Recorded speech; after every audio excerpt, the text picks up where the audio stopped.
Okay,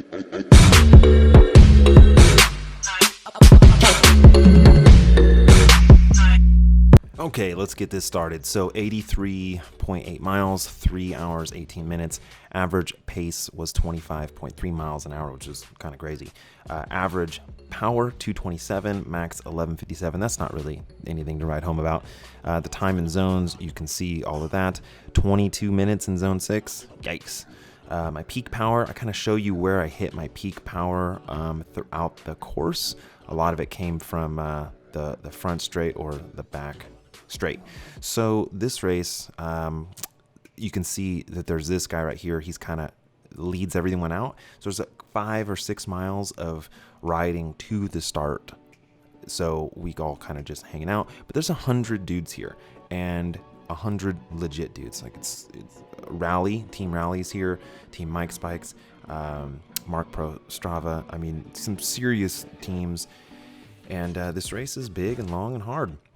And I find myself on the front of the race, I got 98 guys behind me, and I just start drilling it because the thing is that I really feel that there's going to be a break that goes off from the gun really early on in this race, and I wanted to be a part of it.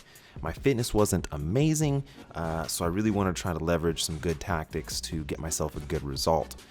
But this first 2 miles of the race was just counterattacks to counterattacks, and I burned way too many matches, just hitting 600 watts, 700 watts, holding 300 watts for just way too long.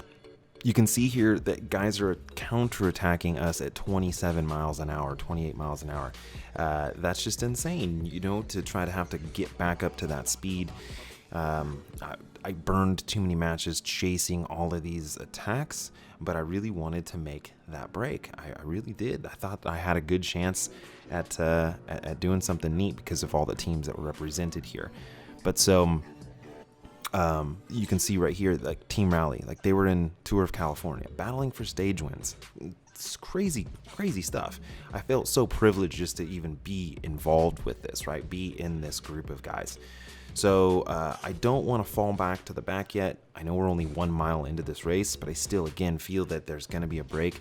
And so I kind of have a window to the left here, and I see some guys start to go. And I kind of rolling forward because I've got an open window to go. I should have just went right away, but I hesitated a little bit.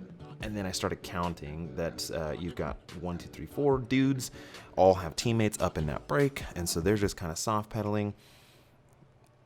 This could work. 1 mile into an 80-mile race, there's a good chance no one chases me because they'll think I'm an idiot. But everyone did chase me, which was a bummer.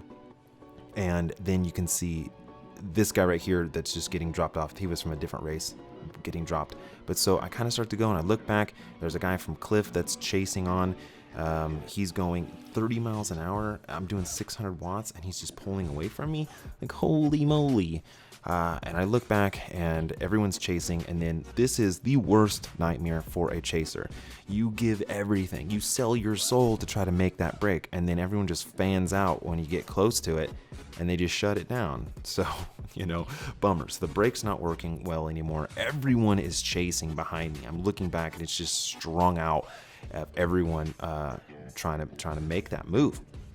And so I just start to kind of hold my watts, at least somewhat. Like holding 300 watts, that's that's something. But I just fall all the way back to the pack, and with this many guys, that you fall back from, say, top 10 to 90th quickly.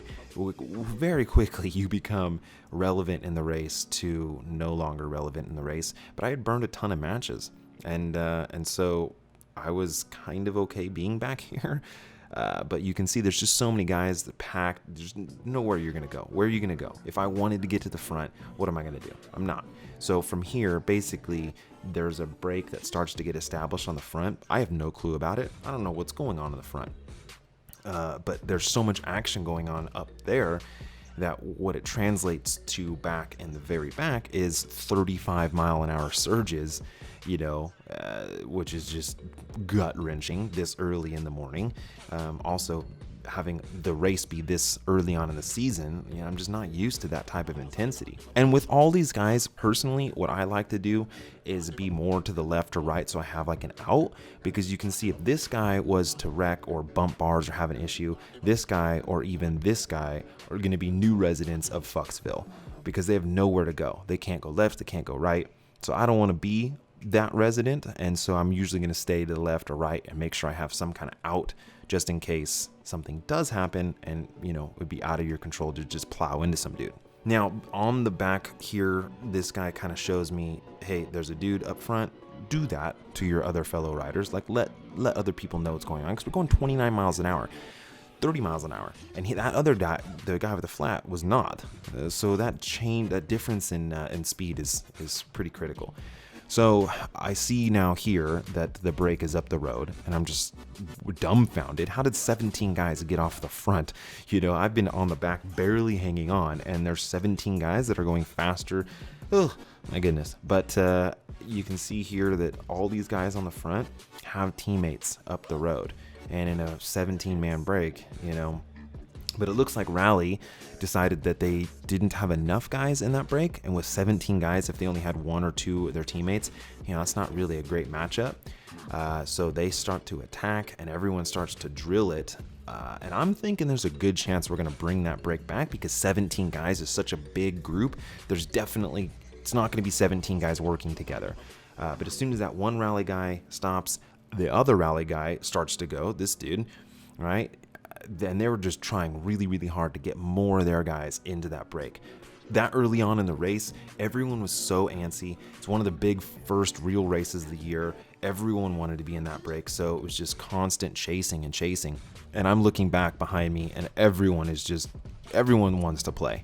So I kind of just funnel to the back and don't want to get dropped. And the break pretty much is gone right now. Everyone starts to fan out, and that is the writing on the wall.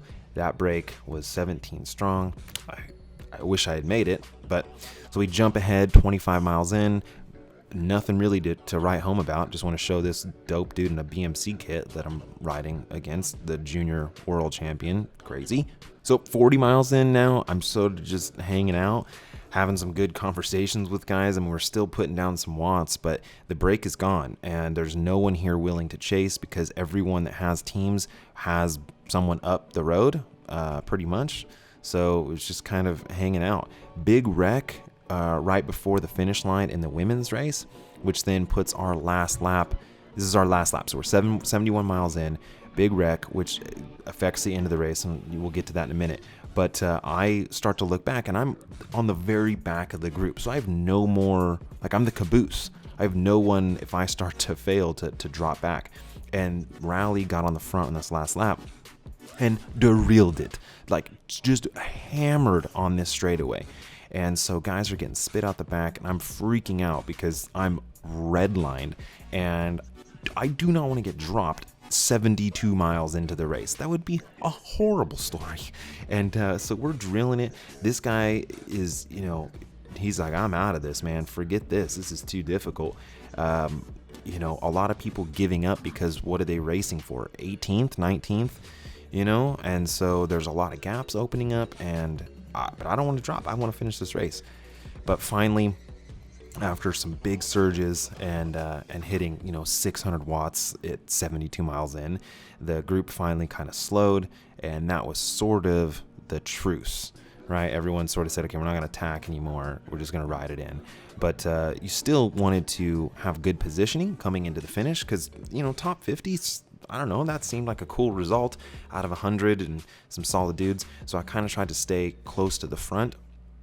And that takes a lot of energy to even just to move up a few spots. You really have to try hard. But so they neutralized the race. Crazy. 2 miles left in the race. Everyone's drilling it, pinned, 2 miles to go, and they neutralized the race. So then everyone's kind of looking at each other like, what are we going to do? There's only 2 miles left. Are we going to just drag race this thing because it's a straight shot to the new finish line that they made? And everyone's like, no, we're not going to do this. We're not going to go hard. Yeah, we're going to go hard. Just everyone started smashing because they thought maybe other people wouldn't smash. So, everyone's racing towards this new finish, and everyone's racing for 18th because that break of 17 was way up the road. They're already done. And so I'm just kind of trying to hang on. It's getting super sketchy. This road is rough. Guys are dropping off, and the difference in pace is kind of crazy. Some guys are just, opening up gaps. You have to come around them. But again, I don't know. I wanted to try to stay top 50. That was sort of my goal. So I did, and we kind of came in pretty hot into this finish line. I did a little kick. I think that sealed me up for 40th, I believe. So, but really 30th to 60th is all kind of the same position. It all just depends on who wants to make that extra effort. So I know I burned a lot of matches. This race was in the very beginning of the year. My fitness was nowhere where it needed to be.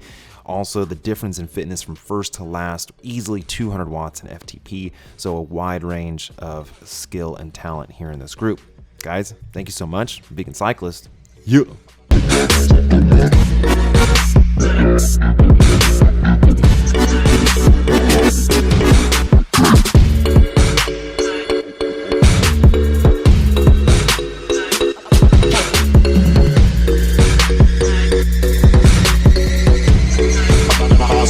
I